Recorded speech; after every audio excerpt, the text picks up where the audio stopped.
Hello everyone, this is Dharmendra Puri, Faculty English, Bazaz Public School. Today, I'm here once again with a new explanation, Fire and Ice, class 10th. Fire and Ice is composed by Robert Frost, who is known as the American poet of English literature. He has composed number of poems and this is one of them. Actually, Fire and Ice is the masterpiece composed by Robert Frost, and in this poem, Robert Frost talks about the ending of the world. He says that some people believe that this world will come to an end due to fire, because the temperature of this world is increasing day by day, and that will be the major cause of the ending of this world, and this increasing temperature will destroy this world. He says that some people believe that even the ice will be enough to finish this world, to destroy this world. Actually, why he says? Because he wants to express two emotions here. He believes that fire symbolizes increasing desires of human beings. On contrary, ice symbolizes the hatred which is increasing among the people, by the people, for the people. So here, Robert Frost says that if the world has two chances to be destroyed, then first chance is to be destroyed by the increasing hatred among the people.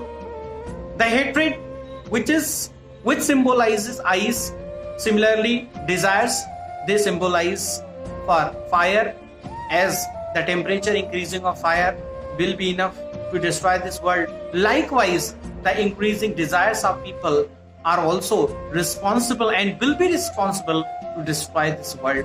On contrary, he says that if again this world is to be destroyed twice, then even the hatred will be enough, because in this world every day hatred is increasing, and this is a major cause that even there is no need of ice, there is no need of fire for this world to be destroyed. Even these two emotions are enough to destroy this world. Through this poem, Robert Frost wants to convey this message to the humanity that please control your emotions and be the master of your emotions. Let your emotions be controlled. Otherwise, the complete universe will destroy. Just curb your emotions, curb your opinions, and curb your desires, curb your hatred. Otherwise, we will have to repent a lot. So in this poem, Robert Frost conveys a message to this world that humanity is a supreme and one of the major species of this world, and save it and keep it, conserve it. So in this way, this poem comes to end. I hope that you must have understood the theme and summary and the explanation of this poem. And please, this is my suggestion to all. Go through the text and try to do the analysis of this poem. No doubt this poem is very good and very fantastic. It gives a moral lesson for all human beings that first of all, you are human. Just curb your emotions, because sometimes our emotions becomes the greatest enemy of us. So be careful, be safe. Thank you to watch this video.